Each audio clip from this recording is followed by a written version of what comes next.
bienvenue à votre émission Accès MRC, une émission où on parle des enjeux importants pour la MRC Maria-Chapdelaine. Cette semaine, on s'en va du côté du géant, on s'en va à Normandin. Et qui est le mieux placé pour nous parler de la belle ville de Normandin que son maire, M. Mario Fortin? Bonjour Mario. Bonjour M. Turcotte. Ça va bien? Ben oui, ça va bien. Ben oui, ça va bien. Comment ça va à Normandin? Ben, je suis obligé de dire que ça va bien. Ah, c'est génial. Quand un maire dit que ça va pas bien dans sa municipalité, ça part mal. Mais honnêtement, je suis très heureux de venir vous parler de la ville de Normandin. Puis effectivement, c'est une ville qui va bien. Elle a des problèmes. Je pense que c'est pour ça que vous êtes là partout. aussi. Effectivement. Fait que ça va me faire plaisir de te parler des beaux enjeux qu'on a à Normandin. Parfait. La semaine dernière, on voyait que vous lancez vers une planification stratégique. Oui. C'est quoi pour les gens qui savent pas, là, c'est quoi une planification stratégique? Puis en quoi ça va vous aider à Normandin? Bien, une planification stratégique, là, c'est une vaste consultation qu'on veut faire sur le territoire de la ville de Normandin pour aller sonder les gens. C'est quoi qui marche, c'est quoi qui marche pas, vers quoi le conseil de ville devrait investir. Puis toute cette consultation-là va aboutir sur un plan d'action pour les 5 prochaines années qui va orienter le conseil de ville puis les fonctionnaires de la ville à travailler sur des actions bien précises. À titre d'exemple, la dernière qu'on a eue, c'était des sommets économiques. Dans les années 80, c'était populaire. Nous autres, au début des années 90, on a tenu un sommet économique où on a rencontré les gens, ça a duré une journée, des tables avec des thèmes précis. Puis ce qui avait découlé de ce sommet économique-là, c'était les Grands Jardins de Normandin. Okay. C'est là que les gens ont dit, ben, on veut que le conseil travaille à la réalisation des Grands Jardins. Puis il y avait aussi la Corporation Aménagement Forêt Normandin, la CAFEN qu'on appelle, qui a développé des projets de développement durable en foresterie, puis qui actuellement est reconnue pour son expertise dans le concept forêt bleuelle, l'aménagement de la forêt, etc., etc. Alors, c'était dans les années 90 et aujourd'hui, on parle de planification stratégique et c'est un peu le même travail. C'est de voir avec les gens, de les faire jaser sur la population, le développement économique, le développement social, les enjeux, la famille. Alors, c'est ce qu'on a commencé. Puis pour vous, c'est un outil extraordinaire parce que ça amène de la légitimité à vos actions parce que vous dites, écoutez, là, les gens nous ont demandé ça, donc on y va. C'est pas comme quand on prend une décision puis on n'a pas consulté, avec là on sait pas si la population va embarquer ou pas, tandis que là vous savez que la population c'est ce qu'elle veut. Oui, elle va embarquer. Puis il faut que je te rappelle, on est arrivé en 2013, là on s'est attaqué aux infrastructures, site touristique Chutalo, on a développé quartier résidentiel, un nouveau parc industriel, on a mis à jour l'aréna, on a créé une corporation de développement économique et depuis 2 ans on disait ben là je pense qu'on est rendu là comme ville. Parce qu'on a mis des infrastructures en place, des structures en place, puis là, on veut vraiment que la population nous dise, ben là, on a tout ça en place. Qu'est-ce qu'on va faire avec ça? Puis le défi de la population, je pense que c'est un gros enjeu, le développement social. OK. Savez-vous déjà quand vous allez consulter la population? Bien, ça va être au mois de mars. Je n'ai pas les dates, mais les médias sociaux, ça va être publicisé en mars. Là, le travail est commencé. C'est le Centre québécois de développement durable qui va nous accompagner. Parce que nous autres, on voulait avoir un consultant externe pour vraiment qu'il regarde ça d'un œil général. Global, puis qu'on ait le secteur aussi social, puis environnemental, et économique. Et voilà. Fait que là, le travail est commencé au niveau des élus, au niveau de la direction générale, les employés vont être rencontrés. Et il y a 2 soirées où on va inviter la population de Normandin à venir nous parler puis à venir nous voir. Et j'espère, puis je suis convaincu que les gens vont y participer. D'ailleurs, moi, je lance un appel aux gens de Normandin. Des fois, dans la vie, on n'est pas content, puis on chiale, puis c'est facile de chialer dans notre salon. Levez-vous, allez à la consultation, allez donner votre avis, elle est importante. Vous voyez, M. le maire est là pour vous. Effectivement. Hein? Bon message. Bon message. Oui. Parlons maintenant de développement économique. Comment ça va? Vous avez dit, vous avez créé des instances pour le développement économique à Normandin. Est-ce que vous avez déjà des résultats, des choses concrètes qui se passent à Normandin? On a 2 outils au niveau du développement économique. On a instauré une corporation de développement économique locale. Son mandat, elle, c'est de faire du développement. Entre autres, elle a acheté un ancien bâtiment du Centre financier aux entreprises de Desjardins. Elle a acheté cette bâtisse-là, puis actuellement, elle offre à des entreprises des locations d'espaces de bureaux et tout ça. On a eu le dossier du presbytère aussi, où c'est cette corporation-là qui a acquis le presbytère puis qui a offert au Centre Toundra d'accueillir des Guatémaltèques. Et cette corporation-là est vraiment là pour répondre aux besoins. Si jamais il y avait des opportunités, ben, elle est chargée de les réaliser au nom de la ville. On a une autre corporation de développement économique du géant. Oui. Ça, c'est de toute beauté. Les 5 municipalités du géant, avec la Caisse populaire Desjardins des Plaines-Boréales, ont créé un fonds de 250 000 $. Quand même. Puis ce fonds-là sert aux 5 municipalités à aider des entreprises dans le développement, au démarrage d'entreprises. Alors, ça fait 4 ans que cette corporation-là est fondée. Et actuellement, on a tout investi l'argent dans du démarrage d'entreprise, dans du diversification. Et c'est du prêt sans intérêt, mais on a des belles réussites, entre autres la fromagerie La Normandie Noire. Oui. On a aidé d'autres entreprises. Puis les 5 municipalités ont profité de ce programme-là. C'est ça qui est beau de voir, c'est que quand on se regroupe et qu'il n'y a pas de guerre de clocher, on est capable de travailler ensemble et que tout le monde soit gagnant. Parce que clairement, qu'il y ait une entreprise qui soit à Saint-Thomas ou à Saint-Edmond ou à Normandin, c'est tout le monde qui en profite. Là. On en retire tous des bénéfices. Et ça, c'est un travail. Depuis 2013, les 5 maires du géant ont dit, nous autres, on va travailler ensemble de plus en plus. On a regardé les opportunités. On a analysé des choses, mais finalement, on a dit, ben gars, on va mettre en place une corporation de développement économique. On a déjà une régie intermunicipale d'incendie qui est créée depuis une quinzaine d'années, qui fonctionne très bien. On lui a donné le mandat de sécurité civile, fait qu'elle a le mandat de s'occuper de la sécurité civile pour les 5 municipalités. Et tout chaud, on va introduire d'autres services à cette régie-là, entre autres l'eau potable, l'eau usée. Okay. On sait qu'au niveau des exigences sur la qualité des eaux potables eau usée, c'est phénoménal, là, ce qui nous débarque dans nos municipalités pour s'assurer que l'eau est de bonne qualité. Puis avec toutes les raisons du monde, je pense qu'on doit y mettre toute l'attention. Alors, on est conscient que les 5 municipalités, on n'est pas capable tout seul d'avoir des spécialistes là-dedans. Fait que prochainement, on va regrouper ces services-là. Fait que vous partagez des ressources. Oui, c'est là qu'on va aller, c'est là qu'on va. C'est clairement identifié qu'on s'en va dans le partage de ressources. Voirie municipale, on pourrait éventuellement les loisirs, la culture. On a tout mis sur la table. La seule affaire qu'on a dit, on ne se fusionnera pas.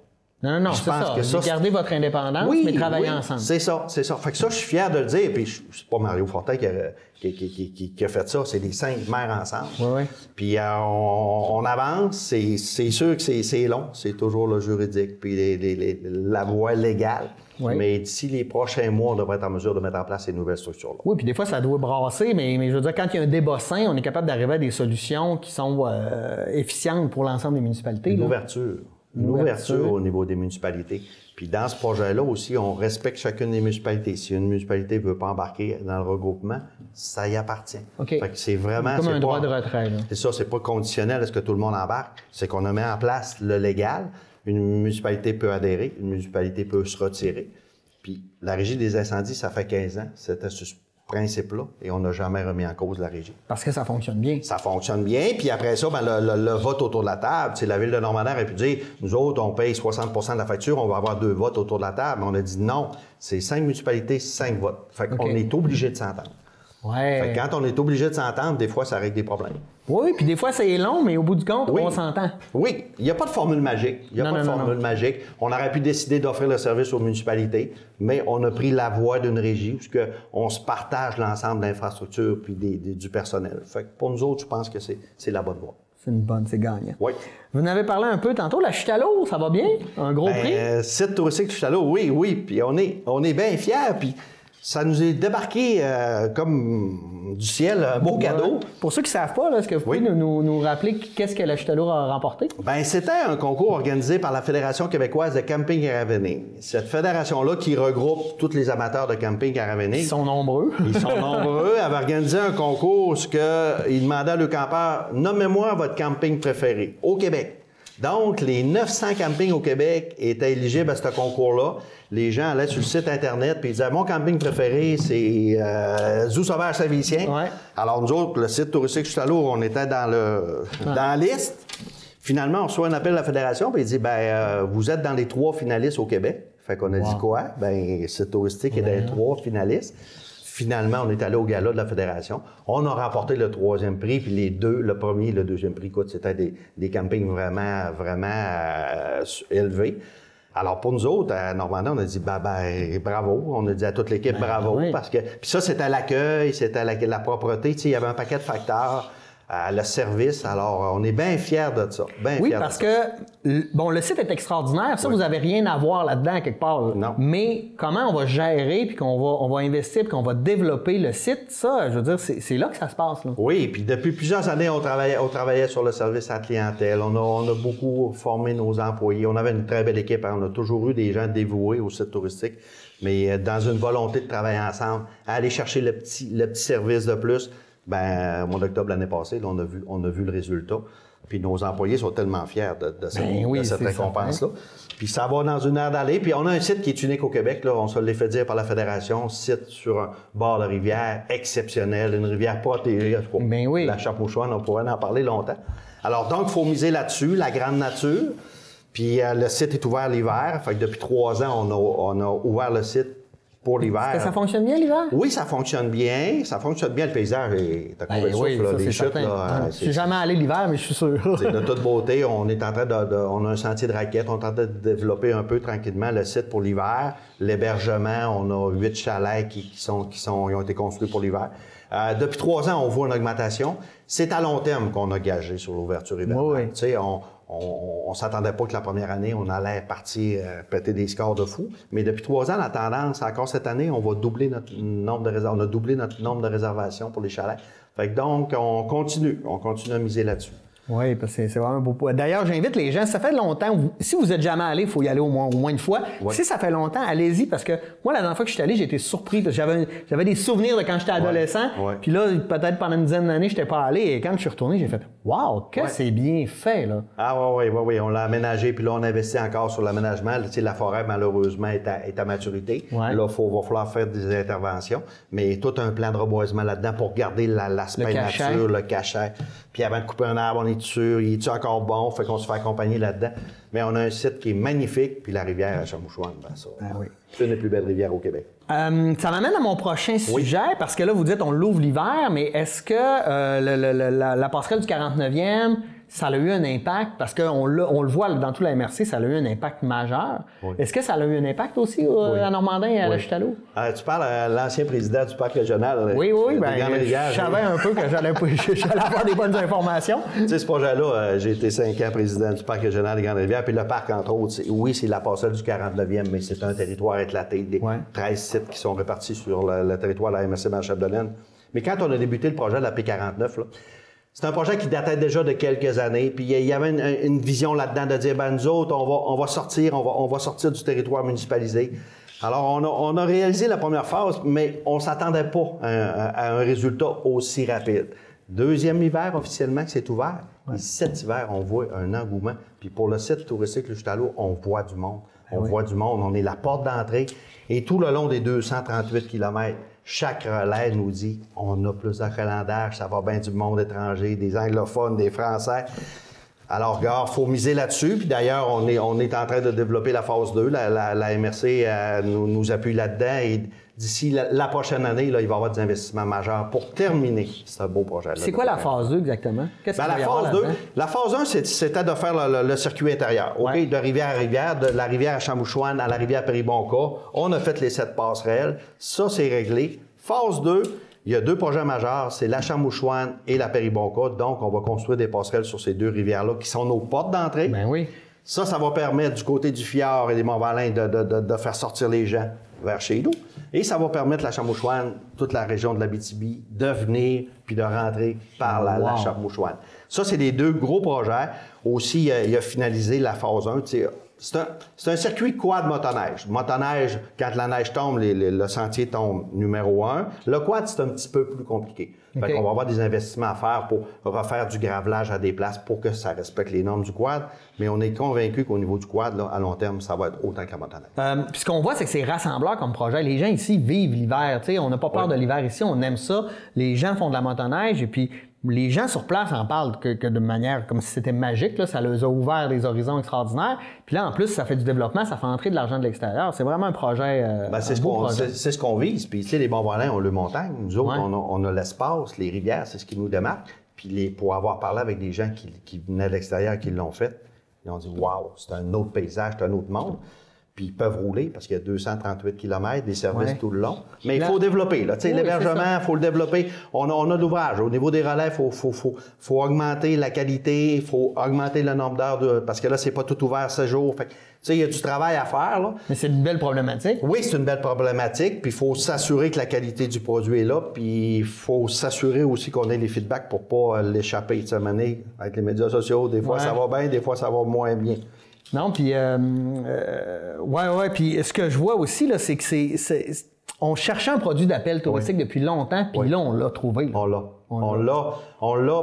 Puis c'est le parc régional au complet. Oui, c'est ça. Je reviens toujours là-dessus, la P49. Il y a la raquette, il y a tout ça. Là. Il y a les paysages, la marche. Il y a du camping sauvage sur le bord des rivières. Écoute, c'est 13 sites différents sur le territoire de la MRC. Et ça, encore là, on voit les chiffres. De plus en plus, les gens viennent visiter le parc régional durant l'été. Avec la maison du parc, tout ça, on voit les statistiques depuis 2 ans. Alors oui, on a un produit d'appel touristique. J'appelle encore les gens, 13 sites. Oui. Je vous demande d'en essayer un par année. Vous avez 13 ans pour réaliser. Non, mais tu sais, Et voilà, ça, non, c'est une bonne... Si vous êtes bon, vous pouvez les faire les 13 dans le même été, là, dans la même année, mais en tout cas, on va voir. Puis avec les passerelles aussi, ça amène la notion de sécurité, parce qu'on sait qu'il y a eu une tragédie sur le lac Saint-Jean cette année. Là, ça aussi, c'est la question de sécurité avec les passerelles. Là, on va être... C'était la prémisse de base. Parce que nous autres, notre territoire MRC Machette-Dolène, on a 7 rivières. On est une des MRC au Québec qui a le plus de rivières. On voulait exploiter ça, mais l'exploiter sans mettre en danger les gens. Fait que donc, il fallait construire les passerelles. Ils sont toutes faites. Il nous reste les 2 portes d'entrée. Fait que pour le monsieur, madame, tout le monde, ça va être sécuritaire, c'est sûr et certain. C'est génial. Revenons à Normandin. Normandin, ville attrayante. Oui. C'est ça. Pour commencer, qu'est-ce qu'il y a de si attrayant que ça? Là? Moi, je le sais, là, mais pour les gens qui vont pas assez souvent à Normandin. Ben, c'est un beau projet qu'on a obtenu en collaboration avec les gens de Porte Ouverte sur le Lac et Hausse de Pays des Bleuets. C'est que Normandin, depuis 5-6 ans, accueille beaucoup de travailleurs étrangers. Oui, il y a maintenant un quartier guatémaltèque. Oui, 25. On peut l'appeler de même. 25 Guatémaltèques, une cinquantaine de Mexicains qui viennent l'été. Ça fait quand même 80 personnes. Belle diversité culturelle. Oui, puis avec les gens se sont habitués tranquillement pas vite à cette nouvelle culture-là. Puis on a quand même martelé le message qu'il faut les accueillir, puis il faut être attrayant. Des travailleurs étrangers aussi. On me parlait d'une famille française qui va s'installer au niveau de Bilodeau Canada à accueillir des travailleurs étrangers aussi. Alors donc, on est dans cette mouvance-là. Et à un moment donné, on avait l'opportunité de participer à Ville attrayante avec l'aide de gens. J'ai levé la main, j'ai dit oui, Normandin doit être une ville attrayante. Dolbeau est dans le projet aussi, les autres villes le sont. Mais pour nous autres, c'est un incontournable. On a commencé le travail, c'est beaucoup de travail. On ne s'imaginait pas que dire, devenir une ville attrayante, c'est quoi? Ben, c'est tout, là. C'est de convaincre les personnes, c'est de leur dire qu'à Normandin, on a tous les services, qu'on a un beau paysage. Il faut vendre notre territoire. On a tout ce qu'il faut, mais il faut le faire. Fait que là, on est en train de bâtir un plan d'action. D'ici au mois de juin, on devrait être en mesure de déposer. Est-ce que vous avez des investissements à faire pour rentrer dans les normes ou Non, il n'y a pas de normes. Tu sais, Normandin, c'est une ville avec son paysage, ses infrastructures. On ne bâtira pas un building d'affaires. Tu sais, c'est de vendre ce qu'on a, les avantages qu'on a, aussi les inconvénients. On est une mini-ville-centre. On a tous les services de base. Dolbeau a des services magnifiques. Salle de spectacle, aquagym, il faut miser là-dessus aussi. Donc, c'est de prendre nos forces, de les mettre en commun. Puis aussi, quand une personne étrangère arrive à Normandin, ben c'est de la mettre en contact avec toutes les bonnes personnes. Là, on l'a vu dernièrement au niveau d'un couple de Français. Ben là, regarde, Mario, peux-tu faire un bout? Ah oui, je vais appeler lui. Puis là, faut lui faire visiter ça. Mais là, avec un plan, aussitôt que la personne va arriver, on sait quoi faire. C'est quoi faire. Puis bien souvent, ces gens-là, ils arrivent vite, ils repartent vite, puis ils veulent un premier coup d'œil rapide. Fait que quand ils sont pris en charge en arrivant, ben c'est déjà un gage de succès. Oui, parce qu'on leur explique comment ça fonctionne. Puis la rencontre aussi, on dit souvent, on n'est pas contre l'immigration, mais on veut que ça se fasse bien, on veut accueillir les gens, on veut qu'ils s'intègrent bien, mais il n'y a pas de meilleure manière que de leur faire connaître, de les faire rencontrer les gens du milieu. Puis je vais te donner un petit exemple. Les Guatémaltèques, il y en a qui, pour les Sertundra, il y en a qui vont revenir pour la 3e année. Puis il y en a qui ont demandé le statut. Ils veulent s'en venir avec leur famille. Mais ça, il faut être prêt, là. Ben oui, parce que... là, c'est bien beau, des travailleurs étrangers qui viennent pour une période, mais là, ils disent, ben coudonc, on aimait ça, à vivre à Normandin. Fait que là, j'aimerais ça à revenir avec ma famille. Fait que là, c'est une autre dynamique, là. Oui. Là, c'est des logements, puis là, c'est toute l'intégration de la famille dans la communauté. Des vêtements d'hiver. Voilà. Oui. Puis rien qu'au niveau religieux aussi, c'est des gens qui sont très religieux. Oui. Fait que d'être capable, tu sais, au niveau de la fabrique, de l'Église, d'être capable de répondre à ces besoins-là. Ben oui. Puis il faut être en mesure de leur répondre, parce que si eux autres, leur religion, c'est important, ben il faut qu'ils soient capables de la pratiquer. Là. Oui, fait que ça va jusque-là. J'aimais ça ce que vous avez dit aussi, de dire, bon, nous, on est une ville attrayante, mais il y a aussi des trucs à Dolbeau partout. Oui. Au niveau de la MRC, là, ça a l'air de très bien fonctionner. Il y a une belle unité qui se passe, puis j'ai l'impression qu'il n'y a pas de garde-clocher, mais que tout le monde travaille dans le même sens, parce que les gens, j'ai l'impression que vous avez réussi à créer une ambiance de travail qui fait que tout le monde se sent valorisé à travers ça. Oui, effectivement. Là, ça a changé beaucoup. avec raison ou avec tort, tu sais, les autres administrations, c'était d'autres choses.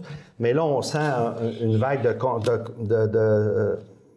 de rapprochement, tout en respectant les municipalités. Mais oui, ça, c'est important. Je pense que la MRC, là, c'est plus dans la vision de dire ce qu'on veut, c'est regrouper les services, c'est de respecter l'autonomie des municipalités. Tu sais, l'eau potable Lausique, je te disais tantôt, les 5 municipalités s'organisent. Peut-être que l'idéal, c'est d'arrêter de tout regrouper à MRC. Mais comme on... Déjà? Oui, c'est ça. Fait que c'est ça qui est beau, le projet Aquagym à Dolbeau, un magnifique projet. Puis c'est un projet supra-local, toutes les municipalités. Puis on aide la ville de Dolbeau dans la campagne de financement. Puis moi, en Normandin, les gens me disent, ben bravo, on va soutenir cette infrastructure-là parce qu'on en a besoin. Oui. Puis la salle de spectacle, fait que tu sais, Normandin, on n'aura jamais de salle de spectacle, j'aurai jamais de piscine. Puis si ma municipalité d'à côté est capable de l'avoir, ben bravo, puis je vais t'aider. Là. Parce que les gens de chez nous vont en bénéficier. En profiter et vice-versa. Vous avez des services, puis des coins, la chute à l'eau. Voilà. Puis on se partage ça sur le territoire. Puis, tu sais, la MRC sort d'une planification stratégique. Je ne sais pas si tu as vu le plan d'action, mais c'est super. Là, on est vraiment orienté sur un plan d'action, puis ça va avancer, puis tout le monde est d'accord avec ça. Oui. Parce que ça amène des débats, mais il faut qu'il y ait des discussions, puis... Je veux dire, c'est sain aussi de ne pas être d'accord parce que ça fait avancer les choses. Hein. Oui, effectivement. Puis, tu sais, les maires, les 12 maires, on est tous des leaders. Hein? Ah oui. Fait que je t'avouerai que des fois, tu devrais assister aux séances de la MRC. Il y a des discussions franches, honnêtes, respectueuses, mais on dégage toujours un consensus. Puis c'est ça qui est important. Est-ce que c'est un avantage pour vous d'avoir un préfet qui est élu et non pas qui est nommé à travers les maires des municipalités? Ça, je pense c'est des opinions personnelles, mais je pense que pour la MRC, Maire Chapdelaine, c'est un plus. Okay. C'est un plus. Tu sais, je suis arrivé en 2013, le préfet venait de commencer un mandat. Avant de s'habituer à ça, je me suis dit, bon, c'est-tu réellement un besoin? Mais aujourd'hui, je peux te dire que c'est un besoin d'avoir un préfet au suffrage universel. Il défend toutes les municipalités. Il ne provient pas d'un territoire. Puis bien souvent aussi... C'est un travail à temps plein. Oui, c'est un travail à temps plein. Puis on voit les autres MRC, puis tu sais, des fois, c'est des préfets de petites municipalités, ça fait pas l'unanimité, ça tire un peu la couverte, tandis que là, le préfet, il est élu au suffrage universel. Il y a une légitimité. Oui. Donc, c'est difficile pour un maire de dire « tu fais pas de job ». Ouais. Je la fais parce que moi, c'est... Parce qu'on l'a fait ensemble, quelque part. Ouais, c'est génial. Voilà. Fait que oui, c'est un plus pour la MRC. Là, 2020, qu'est-ce qui s'annonce pour Normandin? Avez-vous des projets? Avez-vous des idées? Avez-vous des scoops? Des choses qu'on peut dire? Je sais pas, moi. Je t'ai pas mal tout annoncé des scoops. La planification stratégique, ça va nous accaparer beaucoup. Nouveau parc industriel avec une usine de congélation qui est installée. Ça, c'est un autre beau projet. Oui. De collaboration avec la MRC. Puis là, je veux t'en parler parce que Normandin avait depuis 2009 1,2 million de pieds carrés de terrain qui avait été dézoné, prêt pour un parc industriel. Nous autres, on est arrivés et on a offert à MRC d'en partager 50 % pour avoir une partie régionale où ce que toutes les municipalités de la MRC en bénéficieraient au niveau des dépenses, au niveau des revenus. Et on a accepté. Fait que là, il y a la moitié du parc qui appartient à la ville de Normandin, puis l'autre moitié est dans la partie régionale. Entre autres, l'usine de congélation de Bleuet est dans la partie régionale. Donc, les retombées économiques, les taxes, vont être réparties à l'ensemble des municipalités de la MRC. Donc, là, tu sais, Normandin... Mais bravo, parce que vous vous élevez au-dessus du débat aussi en voulant partager, parce que vous voyez aussi les avantages que ça va amener à votre municipalité. Voilà, puis ce projet de parc industriel régional-là était déjà dans les cartons avant mon arrivée. Puis il aurait fallu que la MRC dézone du terrain, s'installe dans une autre partie de la ville. Tandis que là, on a dit, on va le partager. On s'est séparé les dépenses d'infrastructure. Et quand ça sera plein, ça sera un beau problème. Oui, c'est ça. Mais là, tout est fait. Fait que là, on va se le partager. L'usine, les propriétaires sont contents parce que là, ils disent, on a un rayonnement de MRC parce que l'argent qu'on va payer en taxes va être réparti à l'ensemble des municipalités. Et ça l'enlève les gardes de clocher. Puis ça crée un sentiment d'appartenance. Dans l'achat local, on a l'impression qu'on favorise tout le monde. Voilà. Puis Dolbeau va avoir aussi un parc industriel régional, éventuellement, pour la grande entreprise qui va être installée. Et ça va être sur le même principe aussi. Mais ça prend une ouverture de la municipalité. Oui. Si on avait dit non, nous autres, on garde ça juste pour nous autres, on va le faire tout seul. Tu sais, je disais à mon conseil, puis mon conseil était unanime là-dessus aussi. Il disait non, Mario, il faut avoir une vision territoriale. Puis, fait qu'on est ouvert à ce genre de partenariat-là. Puis c'est comme ça qu'on va avancer. Tout seul, on n'y arrivera pas, c'est sûr.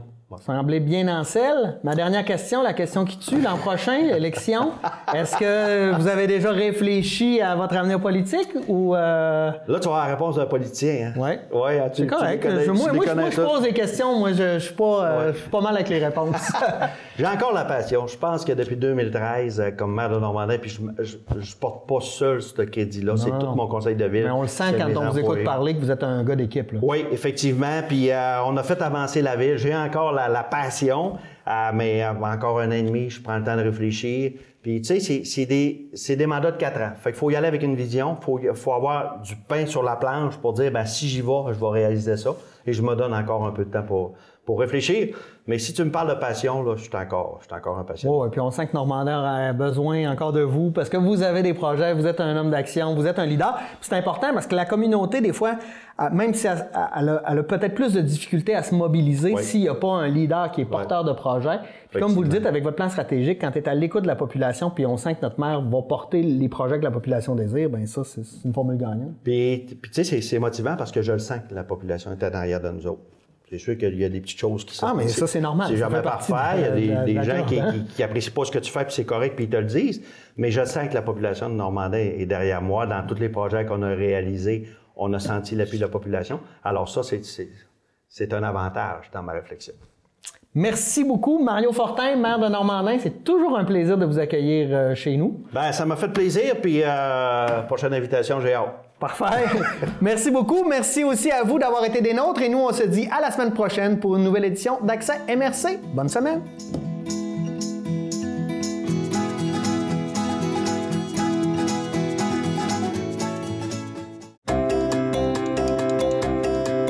Je pense qu'à la base, là, ma mère pensait que ça allait être une mini-aventure où est-ce que, bon, on allait transformer puis on allait occuper le marché qui était déjà présent. Finalement, elle trouve ça bien le fun de nous voir aller parce que on fait du démarchage. Mais vu que son titre est vraiment plus à la production, bien là, ça augmente continuellement, justement, son devoir au sein de l'entreprise. Pour ce qui est de Marie-Soleil, bien, c'est un peu le go-ahead que j'avais besoin, là, tu sais, le petit coup de pied qu'on a besoin pour se lancer, pour être capable de mieux affronter ses peurs puis se dire, bon, OK, là, j'ai rien à perdre. Je veux dire, j'ai 27 ans. Là. Si ça marche pas, je ferai autre chose après. Elles sont inspirantes parce que je dirais que je les redécouvre sur une façon que je les connaissais pas à la base. T'sais. Le côté entrepreneurial dans tout ça amène le fait que c'est pas ma mère, ma sœur. Ça devient des associés, mais en même temps, on évolue dans le même milieu.